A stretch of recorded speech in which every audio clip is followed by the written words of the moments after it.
বিগত তৃণমূল সরকারের আমলে কোনো রকম অন্যায়ের শিকার হলেও মুখ খোলার সাহস পাননি সাধারণ মানুষ। রাজ্যে পালাবদলের পর সাহসের সঙ্গে সেই কষ্ট ভাগ করে নিচ্ছেন তারা। স্বতঃস্ফূর্তভাবে ক্ষোভ উগরে দিচ্ছেন জনগণ। সংবাদ মাধ্যমের দায়িত্ব সাধারণ মানুষের সেই যন্ত্রণা তাদের বক্তব্যকে তুলে ধরা। দায়িত্বশীল সংবাদ মাধ্যম হিসেবে 29 মে সিএনই প্রথম কাটোয়ার কুরুই পঞ্চায়েত এলাকার মানুষের অভিযোগকে তুলে ধরে। স্থানীয় বাসিন্দারা ক্ষোভ উগরে দেন বিগত তৃণমূল সরকারের বিরুদ্ধে। 103-এর কাজে দুর্নীতি, কাটমানি, বেআইনিভাবে গাছ কেটে ফেলা, নদী খননে দুর্নীতির মতো একাধিক অভিযোগ তোলেন তারা। স্থানীয় বাসিন্দারা মূলত নানান প্রকার দুর্নীতির অভিযোগ তোলেন প্রাক্তন তৃণমূল বিধায়ক রবীন্দ্রনাথ চট্টোপাধ্যায়, তৃণমূলের 2 সাধারণ সম্পাদক দিগন্ত পাল ও বিশ্বনাথ সাহার বিরুদ্ধে। জনগণের নানান প্রকার অভিযোগের ভিত্তিতে পুলিশ গ্রেফতার করে দিগন্ত পাল ও বিশ্বনাথ সাহাকে।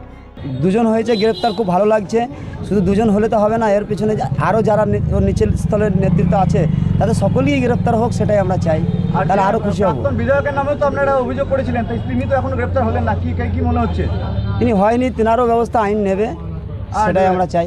আর উনি কালকে অভিযোগ করছেন যে এই খবরটা মিথ্যে, সংবাদ মাধ্যমকে, সিএনকে এবং অন্যান্য চ্যানেলকে নিয়ে গিয়ে মিথ্যে করে করা হয়েছে। এই বিষয়টি কি বলছেন? এটা কি সত্যি এরকম ঘটনা ঘটেছিল না? না না না না, কখনো না। ঘটনা সেটা বলুন। কখনো নয়। যখন আমরা সর্বপ্রথম এফআইআর করতে আসি তো তখন আমরা বিধায়কের নাম লিখিনি, এটা সত্য কথা।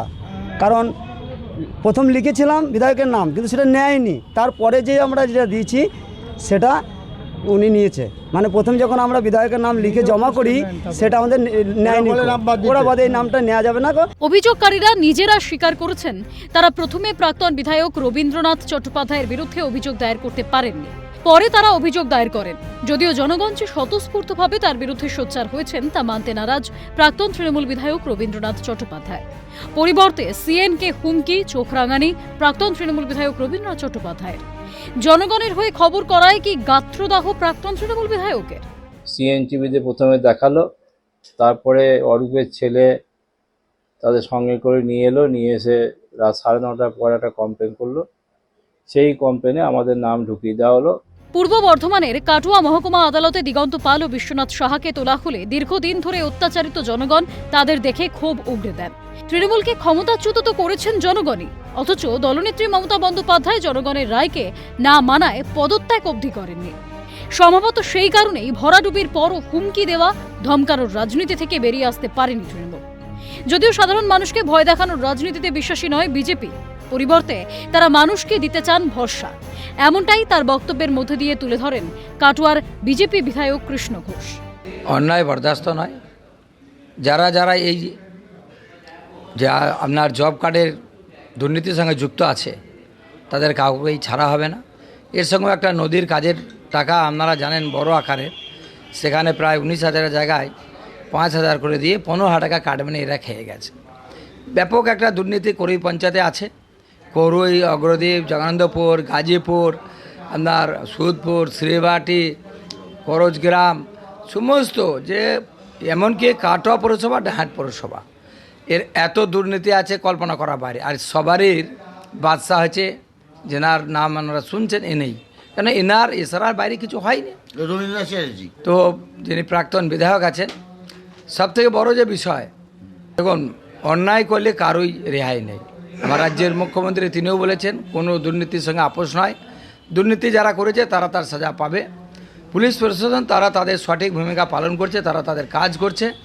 সাংবাদিক তারা তাদের কাজ করছে। এখন তারপরও যদি সাংবাদিককে ধমক দেওয়া হয়, এটা আমি মনে করি বড় একটা অপরাধ। কেন সাংবাদিকের কাজ করবে, তারা সত্যকে তুলে ধরাই তাদের কাজ। প্রশ্ন উঠছে, সিএনকে ধমকে চমকে কি তাহলে জনগণের অভিযোগকে অস্বীকার করতে চাইছেন প্রাক্তন বিধায়ক রবীন্দ্রনাথ চট্টোপাধ্যায়? কোটি কোটি টাকার দুর্নীতি, তার মূল অভিযুক্ত ছিল প্রাক্তন বিধায়ক রবীন্দ্রনাথ চ্যাটার্জি, দিগন্ত পাল ও বিশ্বনাথ সাহা। এছাড়া আরও 14 জনের নামে অভিযোগ দায়ের হয়েছিল। তাদের মধ্যে 2জনকে গ্রেপ্তার করেছে কাটোয়া থানার পুলিশ। আজ সকালে আদালতে কিন্তু তাদের তোলা হলে মহামান্য আদালত স্পেশাল কোর্টে তাদের 4 দিনের পুলিশ হেফাজত দিয়েছে।